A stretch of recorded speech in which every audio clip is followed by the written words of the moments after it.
YouTube channel study with Barman में आप सबका स्वागत है। आप सब कैसे हैं? उम्मीद करते हैं बहुत अच्छे होंगे। फ्रेंड, आपके लिए यदि आप यूपी ट्रिपल एससी पेट एग्ज़ाम की तैयारी कर रहे हैं या फिर UP triple SC main exam जो है आपका जिसका नोटिफिकेशन आ चुका है बाल पोषण सेवा एवं पुष्टाहार का, जिसकी जल्द ही आपके लिए आवेदन की तिथि भी घोषित कर दी गई है। जल्द ही आवेदन भी किया जाएगा। तो उसके लिए हमारा क्लास चल रहा है दोनों का, यानी यूपी ट्रिपल एससी पेट का और मेंस का जो एग्ज़ाम है आपका बाल पोषण सेवा एवं पुष्टाहार का। उसके लिए दोनों के लिए हमारे चैनल पर क्लासेस चल रही हैं। आप सब जुड़कर अपनी तैयारी अच्छे से कर सकते हैं। उसके लिए आपको हमारे चैनल को सब्सक्राइब करना होगा। तो आप अगर वीडियो देखना चाहते हैं, क्लास लेना चाहते हैं, अपनी तैयारी अच्छी करना चाहते हैं तो हमारे चैनल से जुड़ जाइए, यानी चैनल को सब्सक्राइब कर लीजिए ताकि आने वाला हर वीडियो आप तक पहुंच सके। तो चलिए शुरू करते हैं आज का पहला क्वेश्चन। आज का हमारा पहला क्वेश्चन है, देव नाम प्रिय नाम से किससे। देख लीजिए फिर से क्वेश्चन, ये पेट की क्लासेस हैं। क्वेश्चन ये किसी भी एग्ज़ाम में आ सकता है। जो क्वेश्चन हमने लिया सारी क्वेश्चन बहुत ही अच्छे क्वेश्चन है, इंपॉर्टेंट क्वेश्चन है। तो आप चाहे यूपी लेखपाल या पेट या अन्य कोई एग्ज़ाम देने जा रहे हैं तो उन सब में भी ये क्वेश्चन आपका आता है। तो देखिएगा आप, देव नाम प्रिय नाम किसे दिया गया था। ऑप्शन है हर्ष, अशोक, कनिष्क, चंद्रगुप्त मौर्य। तो आपको बताना इसका राइट आंसर क्या होगा, यानी देव नाम प्रिय नाम से किसे जाना जाता है। बहुत अच्छा क्वेश्चन है। तो इसका राइट आंसर है ऑप्शन बी, यानी अशोक को जाना जाता है, सम्राट अशोक को। देवनाम प्रिय मौर्य शासक जो हैं सम्राट अशोक कहा जाता था, और इन्हें प्रियदर्शी भी कहा जाता है। अशोक का नाम मास्की, गुर्जरा, नेतूर, उद्गोलम आदि जो अभिलेख मिलते हैं उसमें ये नाम इनके मिलता है। जो अभी अभिलेख मिलते हैं जैसे मास्की हुआ, गुर्जरा हुआ, नेतूर हुआ, उद्गोलम हुआ, इन सभी अभिलेखों में ये इस नाम का वर्णन किया गया है। अशोक को धम्मम नीति एवं कलिंग युद्ध के लिए विशेष तौर पर जाना जाता है। कलिंग युद्ध के बाद उन्होंने युद्ध करना छोड़ दिया था और वो बौद्ध धर्म के अनुयायी बन गए थे। हमारा अगला क्वेश्चन है क्वेश्चन नंबर 2। चंद्रगुप्त मौर्य के इस प्रसिद्ध राजनीतिक सलाहकार को निम्नलिखित में से सभी नामों से जाना जाता है इसके अलावा, यानी इसमें 3 ऑप्शन जो हैं वो आपके एक ही व्यक्ति का नाम है जबकि चौथा ऑप्शन उससे अलग है। तो आपको बताना है वो कौन सा है। आइए देखते हैं इसका ऑप्शन। चाणक्य, कौटिल्य, विष्णुगुप्त, समुद्रगुप्त मौर्य। आपको बताना है इसका राइट आंसर क्या होगा, यानी एक ही व्यक्ति के कई नाम हैं और वो है चाणक्य, कौटिल्य, विष्णुगुप्त, समुद्रगुप्त। समुद्रगुप्त को छोड़कर बाकी ये तीनों नाम जो है वो चंद्रगुप्त मौर्य के जो राजनीतिक गुरु या सलाहकार थे उनका नाम है। ये तीनों नाम उन्हीं का है। वास्तविक नाम उनका विष्णुदत्त गुप्त है, बाकी उन्हें चाणक्य और कौटिल्य भी नाम दिया गया है। हमारा अगला क्वेश्चन है क्वेश्चन नंबर 3। कन्नौज से पूर्व हर्षवर्धन कहाँ का शासक था। आपको बताना है कि कन्नौज से पूर्व हर्षवर्धन जो थे वो कहाँ के शासक थे। ऑप्शन है कौशाम्बी, कुशीनगर, श्रावस्ती, थानेश्वर। तो कमेंट करके बताइए इसका राइट आंसर क्या होगा, यानी हर्षवर्धन का कन्नौज से पहले कहाँ के शासक थे। तो ऑप्शन डी राइट आंसर, यानी थानेश्वर के शासक थे कन्नौज से पहले।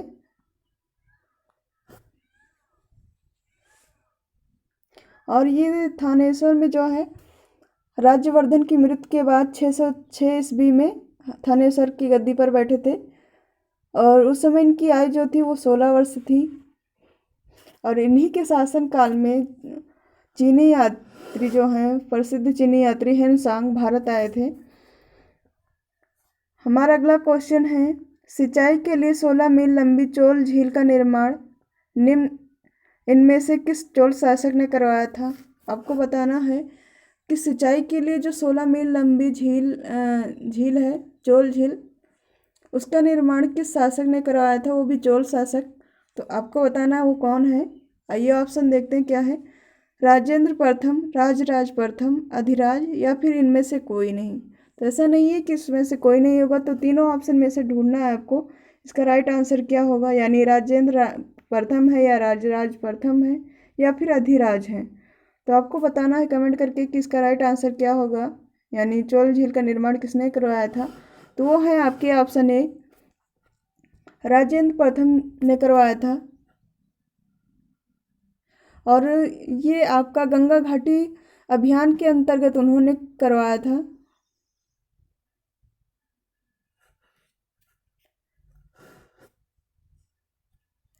हमारा अगला क्वेश्चन है, पाल वंश का पहला शासक कौन था? बहुत अच्छा क्वेश्चन है, कई बार पूछा गया है। तो देखिए क्या है इसका राइट आंसर, कमेंट करके आप भी बताइए।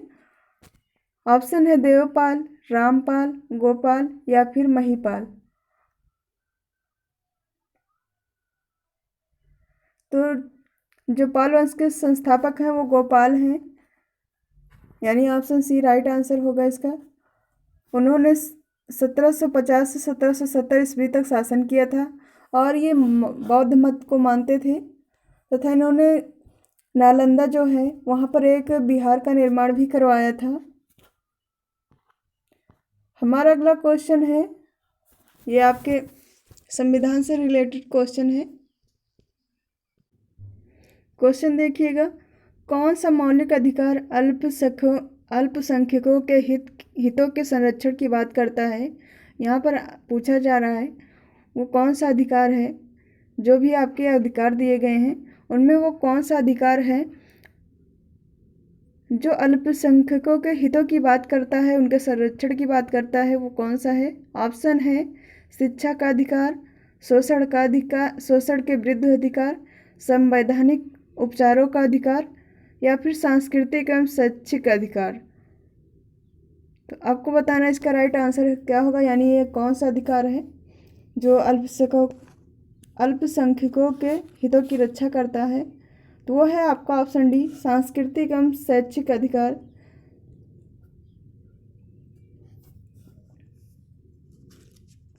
यही अधिकार है जो उन्हें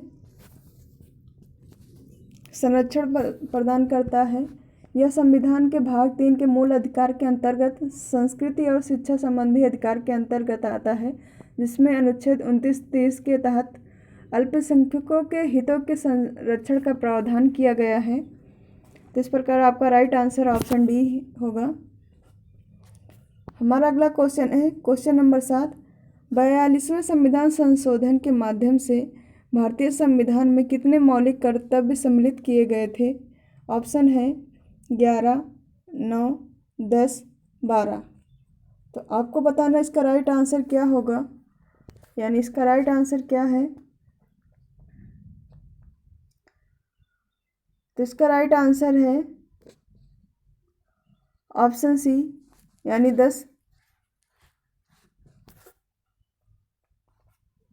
हमारा अगला क्वेश्चन है, भारत में राष्ट्रपति अपना कार्यकाल पूरा होने से पहले अपना त्यागपत्र किसको यहाँ पर सौंपते होगा?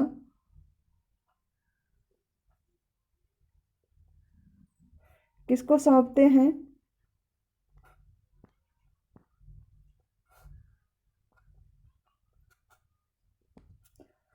तो आपको बताना है भारत के राष्ट्रपति यदि उनका कार्यकाल पूरा ना हो उससे पहले ही उन्हें त्यागपत्र देना पड़े या वो अपनी इच्छा अनुसार दे रहे हैं तो वो किसको सौंपेंगे अपना त्यागपत्र?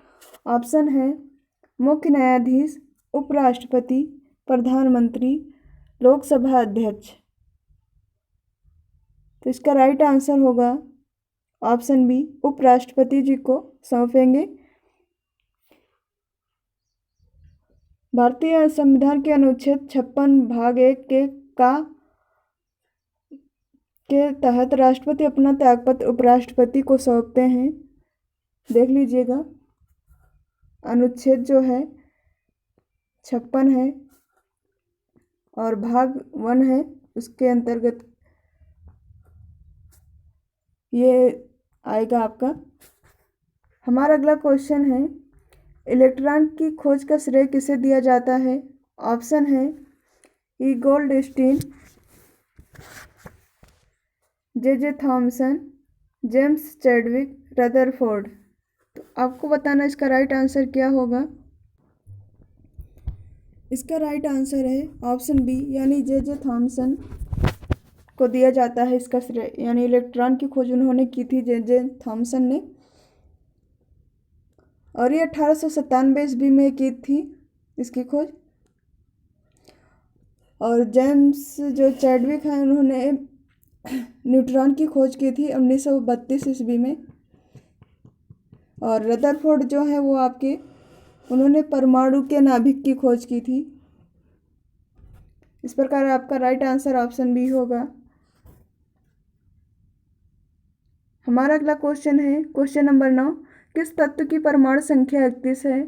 आपको बताना है कि वह कौन सा परमाणु है जिसकी संख्या 31 है। ऑप्शन है बोरान, एल्युमिनियम, गैलियम, इंडियम। तो आपको बताना इसका राइट आंसर क्या होगा। इसका राइट आंसर है ऑप्शन सी, यानी गैलियम की परमाणु संख्या जो है वो 31 है, यानी ये विषम है।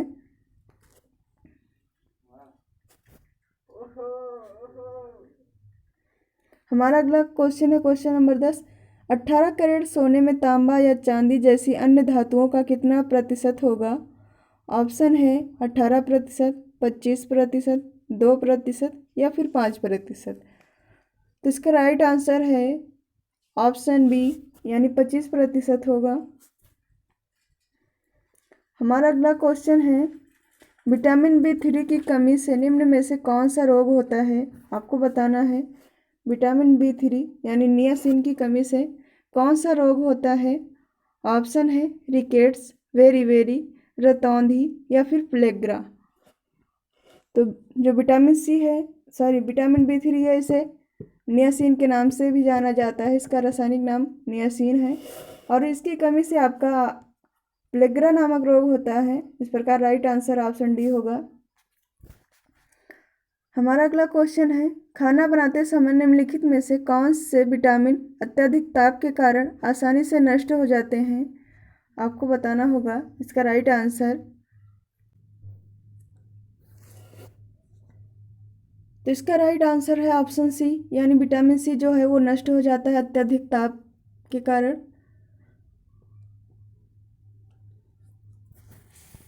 विटामिन सी जो है वो अत्यधिक मात्रा में आपके खट्टे फलों में पाया जाता है।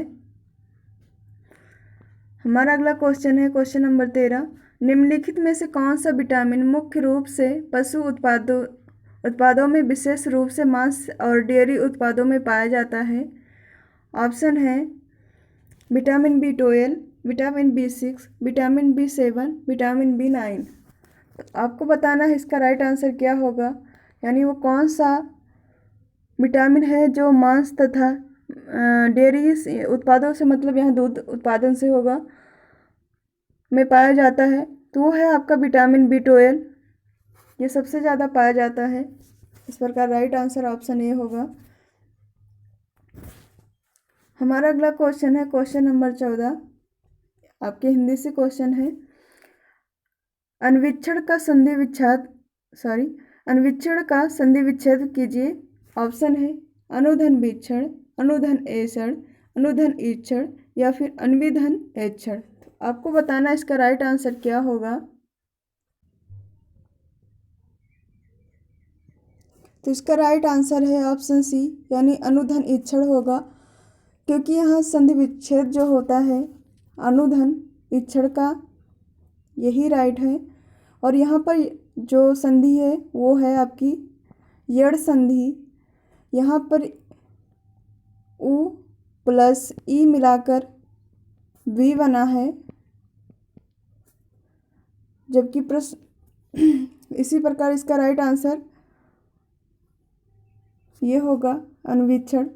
हमारा अगला क्वेश्चन है, कौन सा शब्द गणेश का पर्यायवाची नहीं है? आपको बताना है। यहाँ पर गणेश की 3 पर्यायवाची होंगी, एक नहीं होगा, तो वो कौन सी नहीं है आपको उसको ढूंढना है। ऑप्शन देख लीजिए, विनायक, एकदंत, धनद, लंबोदर। तो ये सभी आप गणेश जी की आरती में ही सुना होगा, ये सारे शब्द उच्चारण होते हैं। विनायक भी रहता है उसमें, एकदंत भी रहता है, एकदंत दयावंत, और लंबोदर भी रहता है, जबकि धनद नहीं होता है। इस प्रकार राइट आंसर ऑप्शन सी होगा। हमारा अगला क्वेश्चन है, जो मुश्किल से प्राप्त हो उसे कहते हैं। आपको बताना है किसका राइट आंसर क्या होगा। ऑप्शन देख लीजिए, अलभ्य, सुलभ, दुर्लभ या फिर अलंघ। तो कमेंट करके बताइए इसका राइट आंसर क्या होगा। तो इसका राइट आंसर है ऑप्शन सी, यानी दुर्लभ होता है जो आसानी से प्राप्त ना हो। हमारा अगला क्वेश्चन है, ये क्वेश्चन आपकी करंट अफेयर से लिया गया है। हाल ही में स्मार्ट सिटी, देख लीजिए यहाँ फिर मिस्टेकें हुई है, यहाँ पर फंड रहेगा। हाल ही में स्मार्ट सिटी फंड के उपयोग में शीर्ष पर रहा है। आपको बताना है वो कौन सा प्रदेश है जो स्मार्ट सिटी फंड के उपयोग में शीर्ष पर रहा है। ऑप्शन है तमिलनाडु, उत्तर प्रदेश, आंध्र प्रदेश या फिर कर्नाटक। तो आप कमेंट करके बताइए इसका राइट आंसर क्या होगा। तो इसका राइट आंसर है ऑप्शन ए, यानी तमिलनाडु। यहाँ पर देखिएगा ये फंड रहेगा। हमारा अगला क्वेश्चन है, क्वेश्चन नंबर 18। हाल ही में अजय पारिदा का निधन हुआ वह कौन थे? आपको बताना होगा अजय पारिदा कौन थे। ऑप्शन है लेखक, इंजीनियर, वैज्ञानिक या फिर पत्रकार। तो आपको बताना है वो कौन थे। तो इसका राइट आंसर है ऑप्शन सी, वो वैज्ञानिक थे, एक महत्वपूर्ण वैज्ञानिक थे। उन्हें पद्मश्री भी प्राप्त हुआ है, यानी उन्हें दिया गया है उनकी कार्य के ऊपर। हमारा अगला क्वेश्चन है, क्वेश्चन नंबर 19। हाल ही में 13वीं पीटर्सबर्ग जलवायु वार्ता कहाँ शुरू हुई? आपको बताना है कि इस समय 13वीं जो पीटर्सबर्ग जलवायु वार्ता शुरू हुई वो कहाँ पर? ऑप्शन है फ्रांस, जर्मनी, इटली या फिर इनमें से कोई नहीं। तो इसका राइट आंसर होगा ऑप्शन बी, जर्मनी। हमारा अगला और अंतिम क्वेश्चन है, हाल ही में केंद्र सरकार ने सीवर और सेप्टी टैंक की सफाई के लिए किस नाम से नई राष्ट्रीय योजना तैयार की है? ऑप्शन है क्लियरेटिक सफाईयान या फिर नमस्ते, नॉन ऑफ दिस। तो इसका राइट आंसर होगा ऑप्शन सी, यानी नमस्ते नाम से ये कार्य योजना चलाई गई है। इस प्रकार आज के हमारे 20 क्वेश्चन यहीं पर कंप्लीट हुए। मिलते हैं नेक्स्ट वीडियो में। हाँ, कमेंट करके ये ज़रूर बताइएगा कि इससे अधिक क्वेश्चन बनाएं या इतने ही क्वेश्चन रहें। वीडियो को और लॉन्ग करें या फिर शॉर्ट ही रहने दें। आप कमेंट करके बताइएगा, तभी हम आगे कुछ कर पाएंगे। मिलते हैं नेक्स्ट वीडियो में।